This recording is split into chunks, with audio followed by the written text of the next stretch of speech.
See, I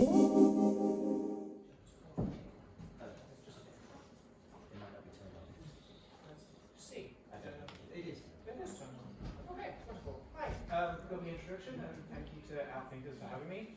I'm Henry. I'm going to be talking more about porous materials that I make in Flow, and Flow is more of a tool for me. So who am I? Well, Henry. I'm a gay man. I'm a final year PhD student, which is getting more and more terrifying to say as we get closer to that deadline.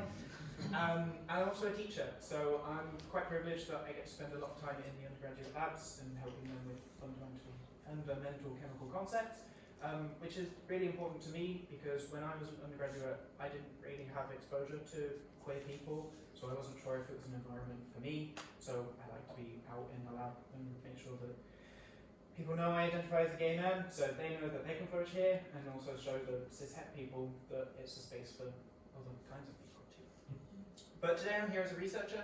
I'm going to be talking a little bit about porous organic cages, which I've made in Flow, and some of the stuff that I've done with some of my research students in our lab. So firstly, this is being a little bit funny, why do we need porous materials? Essentially, it comes down to purification. In society, we have a big need for pure things for various reasons. So water purification, lots of us in our houses will have water purifiers, which are just in flasks, but we obviously need clean drinking water around the planet. Gas capture, so as someone mentioned earlier, we make quite a lot of CO2, and that's pretty bad for the atmosphere, so we have a desire to stop that getting in the atmosphere and keep it confined. Gas separations, where we need pure sources of gases, like helium, for the wider applications in industry.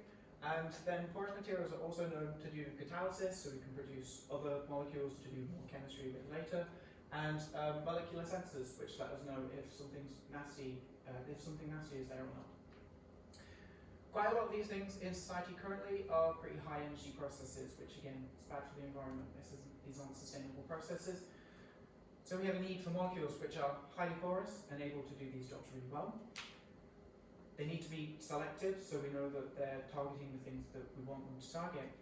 And they also need to be easy to make, because if they're difficult, then there's no point replacing the existing processes that we have infrastructure for. So, no guesses what I'm going to talk about is porous organic cages. So a cage is one of these lovely big molecules that has a permanent hole in the middle. You can see from the spinning GIF here that I'm going to go with GIF, not GIF. So they always have these holes in the middle, and this hole is the right size to trap molecules. And we can also change these cages to be more selective, so we can change what's on the corners, how big the entryways are, and how big that pore is in the middle. But why are porous organic cages special? Well, solids really like to pack together.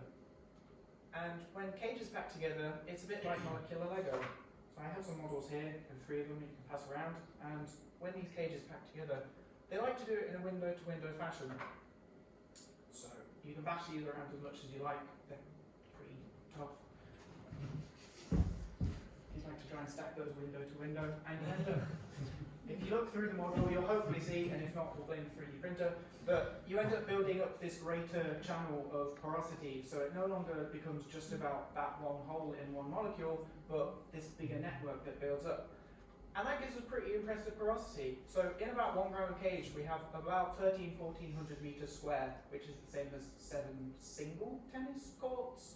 The facts on this weren't clear if we went for singles or doubles, so we went for singles. So are they easy to make is the next question. Sort of. There's always more factors to this, but this is essentially an aqueous-speed reaction.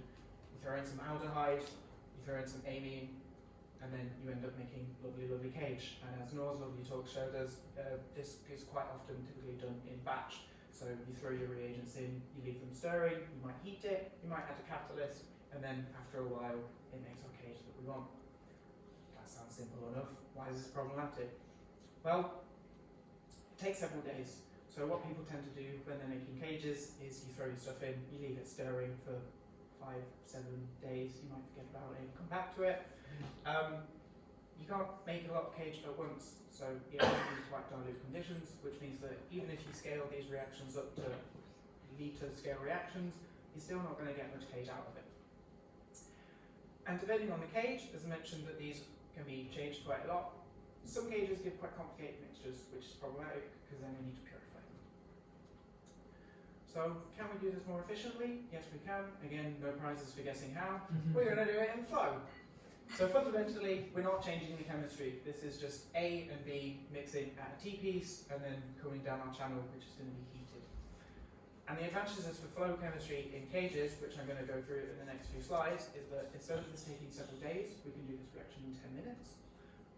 It's infinitely scalable because you can just leave your flow chemistry going on for longer, or you can get more reactions, which instead of having big, super-sized vessels, you just have a few things that are about this big, just chugging along and pumping out a lot of cage.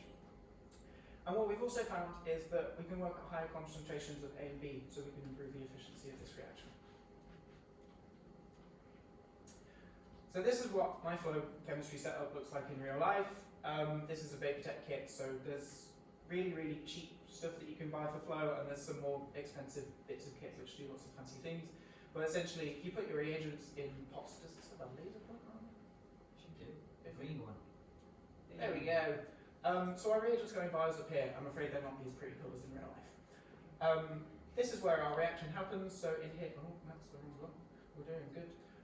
This is where our reaction happens. So this is a lot of coil that's winded round, and we can heat that up, and it's sealed within a glass chamber to keep it hot. Down here we have our back pressure regulator, which is how we apply pressure to the rest of the system.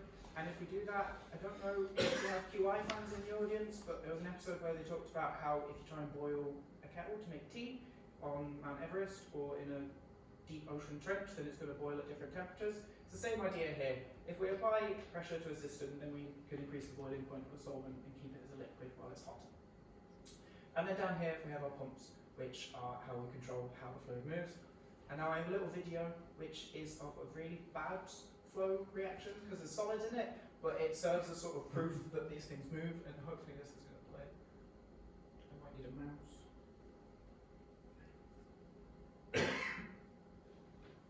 It's struggling. So you can see there's some solid in here, and as Noor said, sometimes this can be problematic. This reaction actually did fail, so it's a surprising amount of solids that these systems could deal with. But all this is doing is just pumping the fluids round and round and round and making our cage.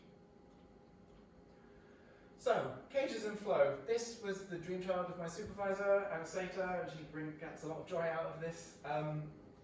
All we're doing is putting our reagents in the two different pots, pumping them together into a reaction coil, heating them at 100 degrees for about 10 minutes, and this is all under 5 bar, so 5 atmospheres of pressure, and then we make cage at the end. And what we found is that this reaction works really well for some cages, so cage 1 and cage 3 work really, really well. Some others don't work quite as well. So if you get some more difficult amines which have these little bit lumpy bits on, then stuff gets in the way and they're not as good at making cages. So even at half an hour, we're only making about 50% of the cage that we could. And some of our stranger cages, so instead of making these nice sort of pyramidal shapes, we're making these tubes.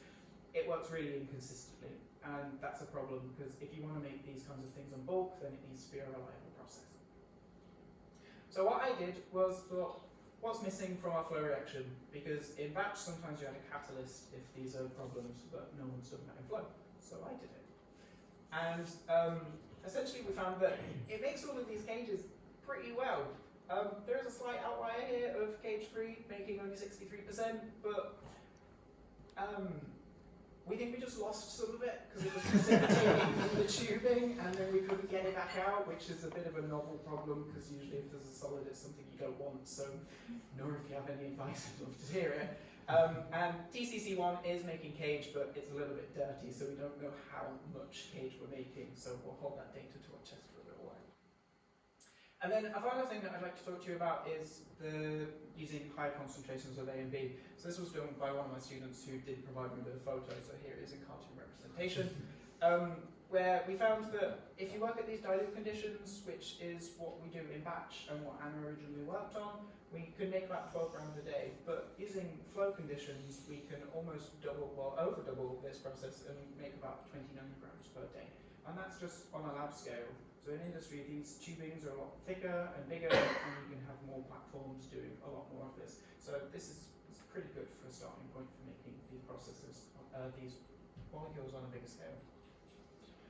So, in summary, I told you that we needed highly porous molecules that were easy to produce and were chemically selective, and hopefully I've convinced you that cages are pretty porous, tennis courts. We can make quite a lot of them on a lab scale, and we can also make different sizes and shapes ones so that they can talk to different kinds of molecules.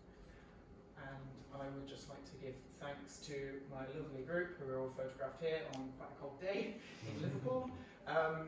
Special thanks to Anna and Matthew, whose work I've shared some of their work today, and the rest of the Slater group and all the lovely technicians and funders and Outthinkers for having me.